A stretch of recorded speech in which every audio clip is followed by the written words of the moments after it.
할렐루야. 하나님이 우리를 지극히 사랑하십니다. 아멘. 하나님은 사랑이십니다. 예, 모든 것을 여러분 사랑으로 행하세요. 사랑으로. 바울이 에베소서 기도할 때요, 너희가 사랑 가운데서 터가 굳고 견고해져서 뿌리가 박히고 터가 견고해져서 그 사랑의 넓이와 길이와 높이와 깊이가 점점 더 커가라 그랬습니다. 우리 사랑이 커가기를 바랍니다. 자, 오늘 우리에게 주시는 생명의 말씀, 축복의 말씀은요, 하나님의 말씀은 사도행전 17장, 자, 10절로 15절까지입니다. 217페이지, 신약 성경 217페이지, 사도행전 17장, 10절부터 15절까지. 자, 우리 한 목소리로 같이 시작. 밤에 형제들이 곧 바울과 실라를 베레아로 보내니 그들이 이르러 유대인의 회당에 들어가니라. 베레아에 있는 사람들은 데살로니가에 있는 사람들보다 더 너그러워서 간절한 마음으로 말씀을 받고 이것이 그러한가 하여 날마다 성경을 상고함으로 그 중에 믿는 사람이 많고 또 헬라의 기부인과 남자가 적지 아니하나 데살로니가에 있는 유대인들은 바울이 하나님의 말씀을 베레아에서도 전한 줄을 알고 거기도 가서 무리를 움직여 소동하게 하거늘 형제들이 곧 바울을 실라와 디모데는 아직 거기 머물더라.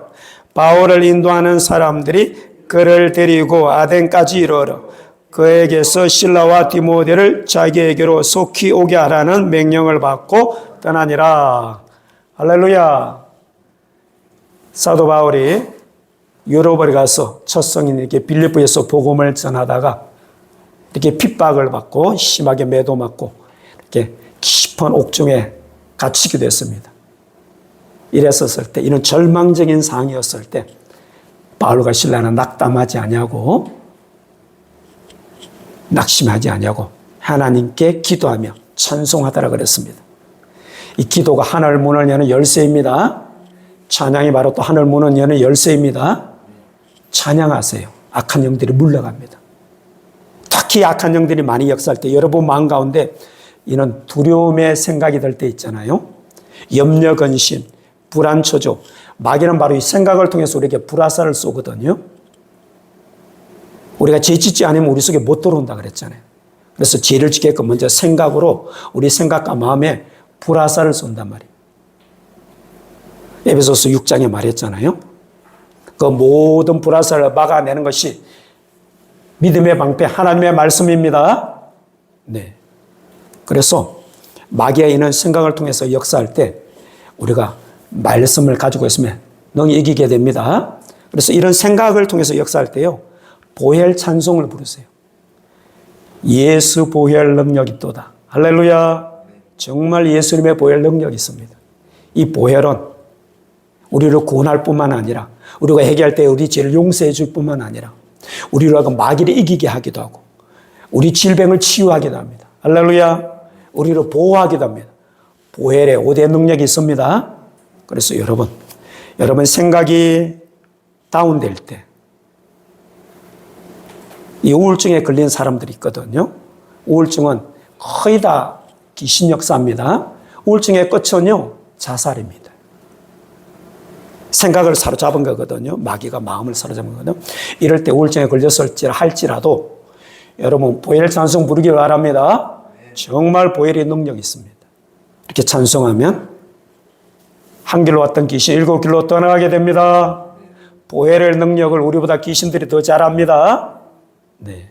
그래서 기도와 찬양했더니요, 하나님께서 그 기도를 들으시고 그 찬양을 들으시고 하늘 문을 여시고 영광 가운데 임재하셔서 지진이 나서 옥토가 흔들리고 모든 문들이 지옥의 문들이 감옥의 문들이 다 열리고 착고가 다 풀어지는 기적이 일어났습니다. 이런 기적은 오늘날도 일어납니다. 그래서 간수가 놀래서 감옥의 문들이 다 열려 있는 거 보고 자결해 죽으려고 그랬을 때 바울이 큰 소리 쳐서 멈추라고. 우리가 도망간 것이 이 속에 다 있다고. 그래서 횃불을 가져와 보니까 그대로 다 있거든요. 그래서 바울과 실라를 데리고 와서 자기 집으로 데려가서 치료도 해주고 음식도 대접하고 그 다음날 되니까 이제 관원들이 그 사람들은 이제 내보내라고 그러니까 바울이 로마 사람인 우리를 죄도 묻지 않고 이렇게 감옥에 가뒀다고 자기들이 관원들이 직접 와서 우리를 데려가야 된다고. 여러분, 이 로마 사람, 로마 시민권은 대단한 특권이 있습니다. 오늘날 미국 시민권보다 더 큰 이런 특권이 있습니다. 바울이 말했듯이요. 이 로마 시민권 가진 사람들은요, 죄를 묻지 아니하고는 죄가 이렇게 정해지지 않거나 감옥에 넣을 수도 없고 매를 칠 수도 없습니다. 대단한 시민권 권세가 있습니다. 그래서 설령 반역죄를 지었다 할지라도 로마 시민권 있는 사람들 대부분이 반역죄, 중죄를 지으면은요 십자가에 매달아 놓거든요. 잔인하게 죽이거든요. 근데 로마 시민권을 가진 사람들은 이는 중죄를 범해도요 십자가 지지 않습니다. 바울의 이런 시민권을 가졌다는 말을 관원들이 듣고서는 화들짝 놀래가지고 왜 자기들이 죄를 묻지도 않느냐고 매를 치고 감옥에 가뒀잖아요. 이것이 나중에 황제까지 항소가 되면은요 자기들이 처벌받을 수도 있거든요. 그래서 와서 관원들이 와서 사울과 바울과 실라를 이렇게 내보냈습니다. 그래서 바울과 실라가 이제 빌립보에서 데살로니가로 갔고 데살로니가에서 복음을 전하는데 3주일 동안 복음을 전하는데 이 유대인들이 해당에 와서 복음을 전하니까 또 핍박하는 거예요. 그래서 바울과 실라가 다시 오늘 본문에 있는 베레아로 이렇게 내려오게 됐습니다. 밤중에 이렇게 복음을 전하는 데는 2000년 전이나 지금이나 이렇게 핍박이 있습니다. 어느 나라에든지 있잖아요. 이렇게 복음이 되는 곳은요. 복음이 들어가기 전까지는 누가 그 지역을 지배하고 있어요? 약한 영들, 귀신들. 근데 복음이 들어가서 그 영혼들이 예수 믿고 구원받으면 어둠에서 빛으로, 지옥에서 천국으로, 하나님의 나라 거기 임하게 되잖아요. 마귀들이 쫓겨나게 돼, 귀신들이 쫓겨나게 되잖아요. 그래서 복음이 처음으로 전파되는 이곳에는요, 극심한 핍박, 반대, 박해가 있습니다. 그것을 뚫고 나가면, 이기면 그 핍박과 박해를 이기고 끝까지 믿으면요, 부흥의 역사가 일어납니다. 그래서 이 복음이 유럽으로 들어가서 바울이 이 핍박을 이겼잖아요. 견뎠잖아요. 그래서 유럽의 복음이 꽃피우게 됐고 1000년 동안 이것이 다시 청교도들에 의해서 미국으로 넘어갔잖아요. 그래서 400여 년 꽃피우다가 이 청교도 신앙으로 무장한 이 미국의 캐나다에 호주에 있는 선교사들이 이제 아시아 땅에 복음을 전했던 거예요. 그래서 일본으로 먼저 들어가고 다음에 중국으로 들어가고 다음에 동남아로 가고 우리 한국은 복음이 늦게 들어왔습니다. 일본은 우리보다 100여 년 먼저 들어왔습니다. 그래서 메이지 유신 복음을 받아들였어요. 그런데 일본은 타협했습니다. 타협. 그리고 중국으로도 들어갔는데 중국에서도 이 복음을 받아들이지 않고 타협했습니다. 그런데 우리나라에 돌았는데 여러분 양아지 묘소에 가보셨습니까? 외국인 선교사들에게는 묘지 양아진 400명이 넘게 묻혀 있답니다. 선교사님들, 부인들, 그렇게 같은 선교사죠. 그 자녀들까지 해서 400명이 넘게. 이렇게요, 복음이 전파돼가지고 몇십 년 만에, 한 3, 40년 만에 몇백 명이 이렇게 순교한 것은요, 아시아에서 우리나라가 유일합니다. 일본에도 순교지 있습니다. 카톨릭에. 그러나 그렇게 많지 않습니다. 중국에서도 이렇게 순교한 사람도 있습니다. 그러나 많지 않습니다. 그러나 대한민국에 이 복음이 들어왔어요. 수많은 선교사들이, 그 자녀들이. 어떤 선교사들은, 특히 토마스 선교사, 우리나라에 처음 복음을, 대동강에 배를 타고 복음을 전하는데 토마스 선교사, 배를 타고 들어오면서요, 이렇게 외적의 배가 들어온다 해가지고 불화살을 맞아가지고 배에서 내려서요, 성경 한 권 주고 그냥 성경 몇 권 주고 그냥 복음도 전하지 못하고 죽었습니다. 순교의 피는 부흥의 씨앗이 됩니다. 예. 바울이 가는 곳마다 핍박받은 곳마다요, 교회가 세워졌습니다. 핍박받은 곳마다 교회가 세워졌습니다. 그래서 바울이 오늘 베레아로 내려와서 다시 이렇게 회당에 들어가서 복음을 전하는데 유대인들이 또 와서 이렇게 방해를 하는 거예요. 그런데 이 베레아에 들어와서 이 복음을 전하는데 이 베레아 사람들은 데살로니가 사람들보다 더 너그러워서 간용심이 있었어 이 말이에요. 하나님의 말씀을 이렇게 사모해서 들었어요. 그리고 이 말씀이 그러한가요? 날마다 성경을 상고하더라 그랬습니다. 여러분, 하나님의 말씀을 수없이 듣는데도 삶이 변화되지 않는 이유가 있습니다. 하나님의 말씀은 우리 삶을 변화시키는 능력이 있습니다. 말씀은요, 삶을 변화시키는 능력이 있습니다. 그런데 수없는 사람들이 매주마다 이렇게 1, 2년이 아니라 10년, 20년, 30년 넘게 오랫동안 복음을 듣는데도, 말씀을 듣는데도 왜 삶이 변화되지 않을까요? 바로 이 세 가지가 부족해서 그렇습니다. 오늘 이 베레아에 있는 성도들이 이 세 가지 자세, 이 세 가지 태도, 이것을 지속적으로 꾸준하게 하면요, 정말 이 말씀에 젖어들면 이렇게 삶이 변화됩니다. 삶을 변화시키는 하나님의 말씀의 능력. 첫 번째는요, 자, 11절 한가 보세요. 11절. 자, 11절 같이 시작. 베레아에 있는 사람들은 데살로니가에 있는 사람들보다 더 너그러워서 간절한 마음으로 말씀을 받고 이것이 그러한가요? 날마다 성경을 상고함으로. 간절한 마음으로 말씀을 받고 그랬습니다. 첫 번째 뭐냐면 하나님의 말씀을 받을 때 여러분 사모하는 마음, 간절한 마음이 있어야 됩니다. 많은 분들이 오늘 이렇게 주일날 전 세계적으로 주일 되면 예배를 드리러 오잖아요. 습관적으로 오는 사람 너무 많습니다. 여러분 예배에 올 때 어떤 마음의 자세로 오세요? 정말 하나님의 임재를 기대합니까? 성령님의 역사를 사모합니까? 시편 기자처럼 주여 말씀하옵소서 종이 듣겠나이다 하는 이는 간절한 마음, 사모하는 마음이 있냐 이거예요. 시편 42편 1절에 시편 기자가 그러잖아요.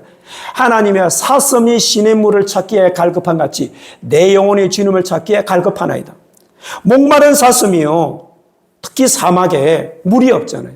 오아시스에는 이 목마른 사슴이 시냇물, 오아시스를 찾기에 갈급한 같이 내 영혼이 주님을 찾기에 갈급합니다.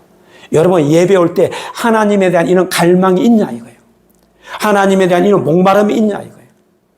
여러분이 하나님에서 목말라 하는 것만큼 하나님에 대해서 갈급해하고 사모하는 것만큼 하나님의 은혜를 받게 되어 있습니다. 하나님이 생명을 쏟아부어 주게 되어 있습니다. 왜 똑같이 예배 드리는데 누구는 은혜를 받고요. 영혼이 소생하고 살아나고 누구는 예배 중에 치유를 받고요. 누구는 예배 중에요. 정말 생명이 소생하고 살아나고 누구는 예배를 드리는데도 예배 중에 말씀 중에서도 여전히 졸고 있고요. 여전히 핸드폰 보고 이상한 거요. 검색하고 있고요. 왜 그럽니까? 바로 여러분 마음의 자세, 마음의 태도, 여러분 마음의 동기에 문제가 있는 겁니다. 사람의 외모를 보거든요. 나 영혼은 뭘 보신다고요? 중심. 마음의 중심을 보신다는 거예요. 정말 이 예배에 올 때요. 이 베레아 사람들 같이 간절한 마음으로 말씀을 받기를 바랍니다. 사모하는 마음으로 말씀을 받기를 바랍니다. 예수님이 말씀하셨잖아요. 심령에 가난한 자는 복이 있다고. 우리 심령이 좀 가난해야 돼요. 갈급함과 목말름이 있어야 됩니다. 저는요, 예배 때마다 저는 주일이 기다려집니다. 저는 예배 시간이 기다려집니다. 저 개인적으로 기도할 때는요, 기도 시간이 성경 공부 시간이거든요. 얼마나 말씀을 많이 가르쳐 주는데, 이 말씀에 젖어들고, 이 말씀이 활력이 있어 자야 말씀 것보다 예리하여 저의 영과 혼과 간절한 골수를 찔러 쪼개는 이런 성경 공부가요, 얼마나 기쁘고 즐거운지 몰라요. 여러분들 이렇게 되길 바랍니다. 예배에 올 때 좀 마음이요, 간절해지십시오. 사모하십시오. 기대하십시오. 그리고 하나님의 말씀 앞에 아멘으로 하답하시기 바랍니다. 고린도후서 1장 20절 우리가 아멘할 때 하나님이 영광 받으신답니다. 우리가 아멘할 때 하나님께 영광 돌려드리게 됩니다. 하나님은 하나님의 영광을 위해 우리를 창조하셨습니다. 그래서 여러분, 영이 살아있는 사람의 특징이 뭔지 아세요? 영이 생명이 있는 사람, 영이 살아가는 사람, 하나님의 말씀 앞에 반응한다는 겁니다. 그 반응이 뭐냐? 아멘이라는 거예요. 여러분, 고개만 끄덕끄덕 하십니까? 아멘 안 하고 지적인 동의에 불과합니다. 우리 지식은 믿음의 한 부분이지 생명을 살지 못합니다. 이 지식이 생명이 되기를 바랍니다. 그래서 하나님의 말씀 받을 때 아멘으로 하시기 바랍니다. 말씀은 먹어야 돼요. 육신이 먹어야 배가 부르지 않습니까? 제가 이번 달에도 어제까지 3일 금식했거든요. 이 금식할 때마다 저의 연약함을 하나님이 알게 해주셔요. 정말 보잘것없는 존재, 연약한 존재구나. 하나님이 보호하지 않으시면, 하나님이 지켜주지 않으시면 난 아무것도 알 수 없는 초라한 존재구나라는 거. 그래서 저의 연약함을 알기에, 저의 보잘것없음을 알기에 더 하나님께 가까이, 더 하나님을 사모하게 되는 거예요. 할렐루야. 그래서 저는 금식할 때마다요, 하나님, 이 은혜를 깨닫게 됩니다. 너무나 연약한 존재라는 거. 그래서 주님 앞에 더 가까이 가기를 애쓰고, 더 사모하고. 이것이 축복입니다. 저는 이런 축복을 받았습니다. 그래서 여러분, 정말 하나님의 말씀을 듣고 우리 삶이 변화되기를 원한다면 하나님의 말씀에 갈급한 마음이 있기를 바랍니다. 사모하는 마음이 있기를 바랍니다. 기대하시기를 바랍니다. 그리고 주의 말씀 앞서서 제가 주의 말씀을 듣겠나이다. 이렇게 겸비한 마음으로 하나님의 말씀을 들으시기를 바랍니다. 간절한 마음, 사모하는 마음, 갈급한 마음, 이것이 우리 심령에 변화시킵니다. 우리 심령에 젖어들 때 이것이 우리 삶의 변화로 일어나게 됩니다. 자, 두 번째, 간절한 마음으로 말씀을 받고 이것이 그러한가요? 날마다 그랬습니다. 날마다. 자, 우리가 날마다 음식을 먹잖아요. 육의 음식을.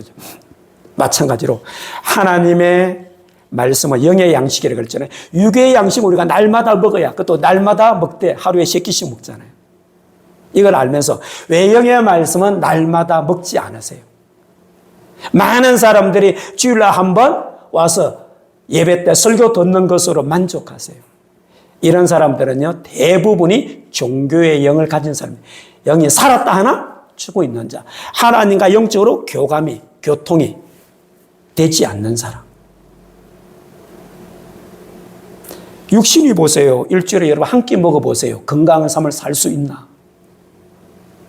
여러분, 육신을 안 먹으면요, 일주일에 한 끼만 먹고 건강하게 살지 못한 거 알면서 우리 영은 왜? 안 먹어도 삽니까? 건강합니까? 우리 영도 날마다 먹어야 됩니다.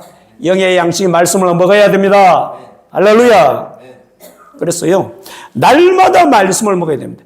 기도가 날마다 생활화되어야 됩니다. 날마다 기도가 생활화되시길 바랍니다. 기도를 생활하자. 말씀이 생활화되자. 말씀을 체질화하자. 예수님처럼요.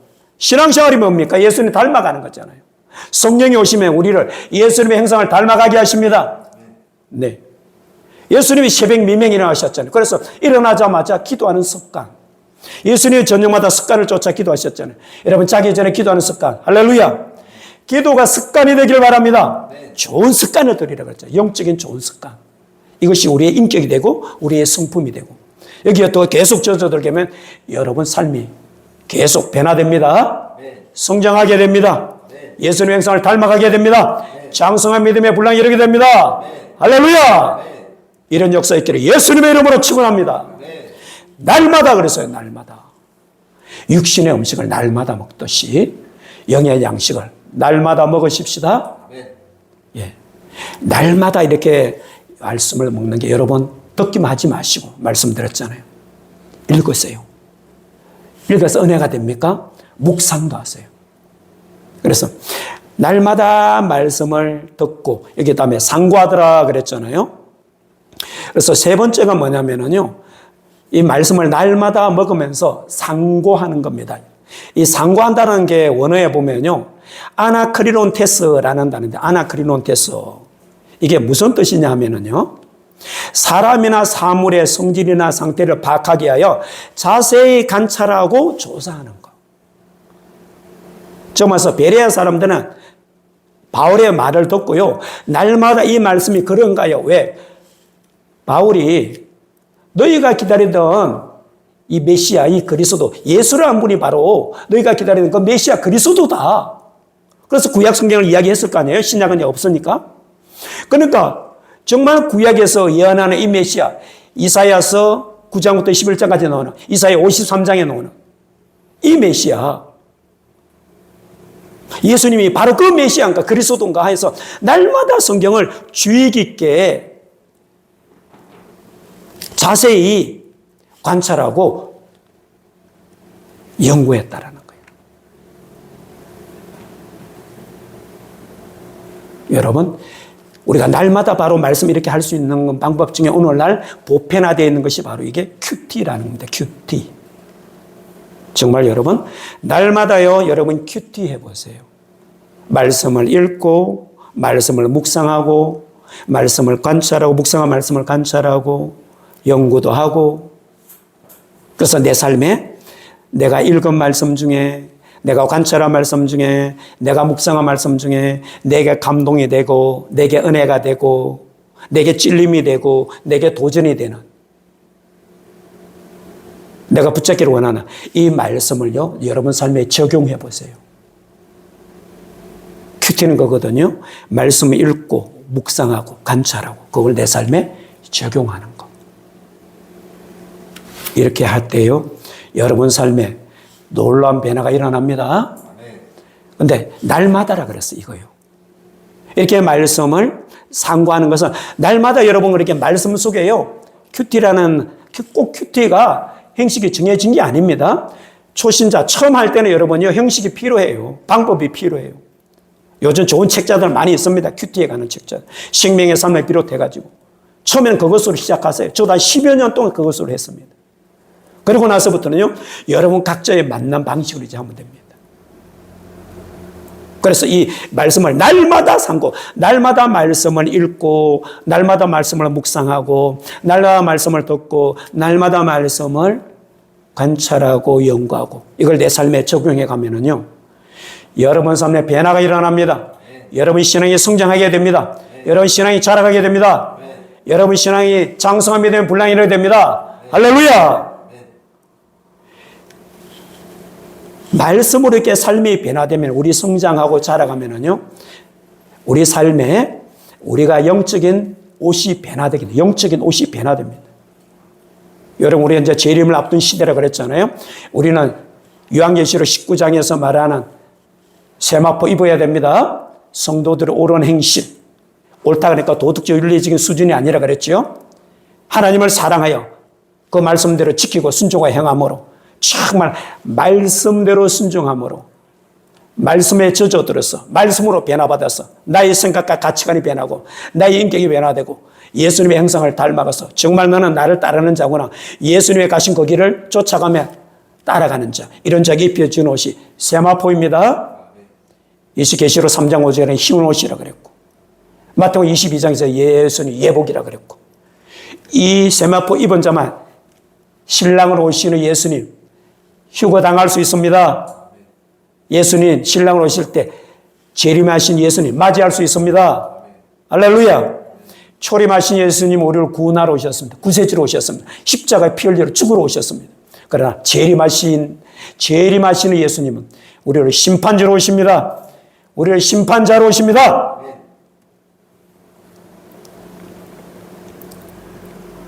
신랑 되신 예수를 맞이할 수 있는 사람은 신부된 사람만 맞이할 수 있습니다. 누가 신부냐? 거룩한 행실로 세마포 입은 자만 신부입니다. 여러분, 구약의 출애굽기 28장에 보면은요, 하나님의 모세를 통해서 제사장들에게 의복을 입히라고 했습니다. 제사장의 의복이요, 여러분 세 종류인 거 아세요? 출애굽기 28장에 보면은요,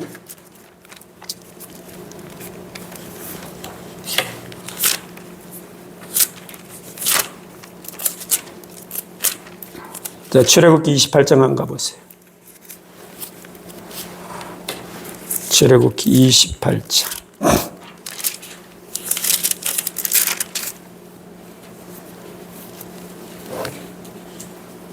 4절 보세요. 4절. 자, 123페이지 4절 같이 시작. 그들이 지을 옷은 이러하니 곧 흉패와 애복과 겉옷과 반포 속옷과 강가띠라. 그들이 내 형 아론과 그 아들들을 위하여 거룩한 옷을 지어 아론이 내게 제사장 직분을 행하게 하라. 자, 옷은요 보세요. 자, 반포 속옷이라는 거예요. 반포 속옷. 이것이 바로 세마포라는 겁니다. 다음에 겉옷이 있습니다. 이 겉옷은 청색입니다. 청색. 그 다음에 에봇이라는 게 있습니다. 에봇. 여기에다가 12가지 보석을 하나 흉패를 붙이라고 그랬습니다. 이 에봇. 청색, 홍색, 가는 배실, 자색으로 이렇게 짠 에봇을 입으라고 했습니다. 그래서 보세요. 제사장이요. 제일 먼저 반포 속옷. 이것이 정말 우리가 예수님의 말씀을 따라서 예수님을 사랑하여서 그 말씀대로 순종해서 이렇게 살아가면 정말 나는 나를 사랑하는 자구나, 나의 계명을 지키는 자구나 해서 입혀주는 옷이 세마포입니다. 그것이 계시록 3장 5절에 흰 옷이라고 그랬고, 마태복음 22장에 예수님이 혼인잔치 비유를 통해서 예복이라고 그랬고, 먼저 이 예복을 그렇게 입는 거예요. 이 예복을 입고 더 말씀에 승화되면은 정말 말씀에 젖어들어서 말씀에 녹아들어서 이 말씀이 내 인격과 삶을 변화시켜 가면 이제 청색으로 변화됩니다. 청색으로 변화되면 이 에봇에서 황금색이라고 그래요. 실제 본분들은 이렇게 변화되게 됩니다. 여러분, 말씀에 우리요 젖어드는 과정, 단계가 있습니다. 이렇게 예복이 이렇게 변화되는데 그냥 되는 게 아니고, 여러분, 하나님의 말씀을 우리가요 성화, 예수 그리스도를 닮아가는 하나님의 말씀에 의하여 삶이 변화시키는 이 과정, 단계가 제일 먼저는요 이 말씀이 우리 머릿속에 젖어드는 겁니다. 하나님의 말씀이 우리 머리를 장악하게 되면 어떤 현상이 일어나냐.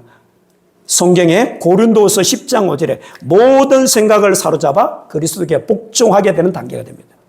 하나님의 말씀이 우리 머리를 장악, 우리 생각을 장악해버리면 모든 생각의 초점이, 기준이 하나님의 말씀이 됩니다. 이 세상의 가치관, 사상, 그런 것이 아무리 내 속에 들어오려고 해도 자리 잡지 못합니다. 그래서 내 생각이 하나님의 말씀이 내 생각의 초점이 되는 거예요. 내 말씀이, 이 말씀이 내 생각의 중심이 되는 거예요. 그런 역사 있기를 바랍니다. 하나님의 말씀이 내 머리를 장악하면은요, 모든 생각을 사로잡아 예수님께, 생각 자체가 예수님께 고정됩니다. 내 생각이 말씀으로 젖어들고, 말씀으로 가득 차게 됩니다. 이런 역사 있기를 바랍니다. 두 번째, 점점 더 우리가 하나님의 말씀에 이렇게 젖어들면은요, 이 말씀이 내 가슴까지 내려옵니다. 내 가슴까지 내려와서 내 가슴을 장악하고 점령하면은요, 어떻게 되느냐? 빌립보서 2장 5절의 말씀이 이루어집니다. 너희 안에 이 마음을 품어라. 곧 그리스도 예수의 마음이니.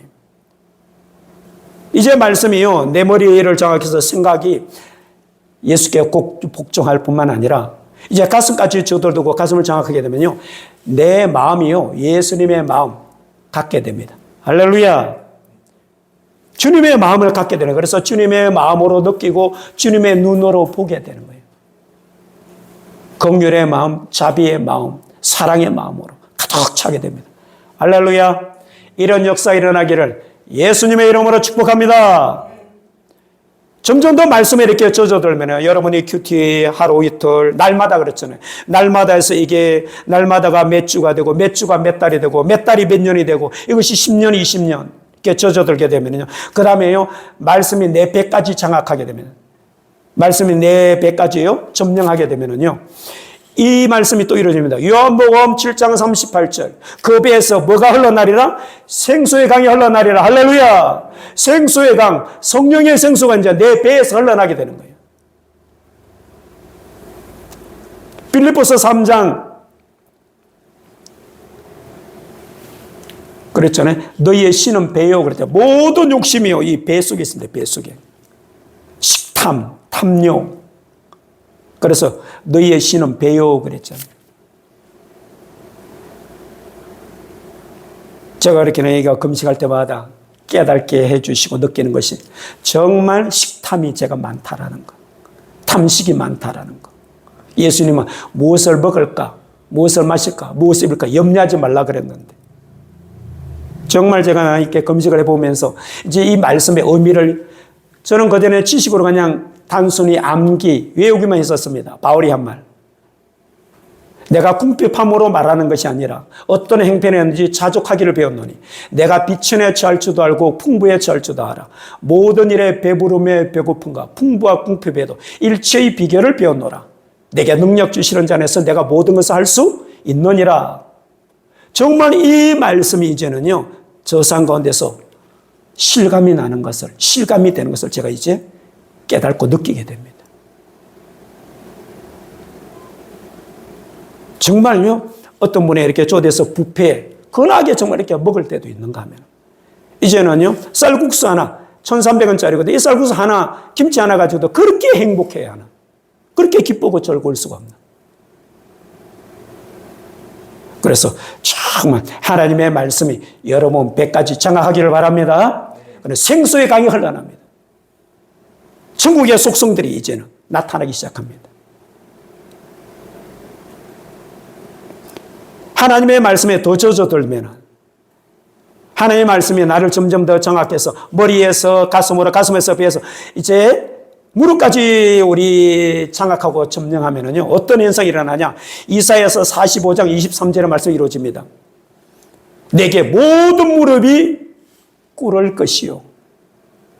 항상 예수님 앞에 무릎 꿇는 삶을 살게 됩니다. 내가 하려고 그러지 않아요. 하나님 앞에 무릎 꿇고 주님 어떻게 할까요? 주님께 여쭈게 됩니다. 무릎으로 사는 삶이 됩니다. 내가 내 삶을 주관하려는 것이 아니라 겸손하게 하나님께 무릎 꿇고 주님 무엇을 하리까? 주님 어떻게 하리까? 이 단계까지 나아가는 여러분 되시길 바랍니다. 마지막으로 여러분 하나님의 말씀이 우리 발까지 정확하게 되면요, 말씀에 여러분 날마다 성경을 정말 상고함으로 여러분이 해가 지나고 1년, 2년, 10년, 20년 그래서 말씀에 온전히 젖어들어서 발까지 여러분 장악하게 되면 어떻게 되는지 아세요? 시편 119편 105절 말씀처럼요. 주의 말씀은 내 발의 등이요 내 길의 빛이니이다. 할렐루야. 하나님의 말씀이 내 발의 등이 되고 내 길의 빛이 됩니다. 그리고 로마서 10장 15절의 말씀처럼 아름답도다 주의 소식 복음을 전하는 자들의 발걸음이요. 정말 우리의 발걸음이 예수 복음 전하는 발걸음. 주의 말씀이 내 발에 빛이 되고 내 발에 등이 돼서 이 말씀을 쫓아가는. 예수님이 그랬잖아요. 나는 길이요. 할렐루야. 그 길 대신 예수님의 길이시 예수님을 따라가는. 이렇게 바로 신앙이 변화되는 겁니다. 사랑하는 성도 여러분, 여러분은 말씀에 어디까지 젖어들었습니까? 어디까지 변화받았습니까? 어디까지 성화되었습니까? 여러분의 말씀이 여러분 머리를 장악했습니까? 모든 생각을 사로잡아 예수께 복종하고 있습니까? 더 나아가서 여러분 말씀에 계속 젖어들어서 날마다 성경을 상고함으로 여러분 가슴에 예수 그리스도의 마음을 심장을 가졌습니까? 품었습니까?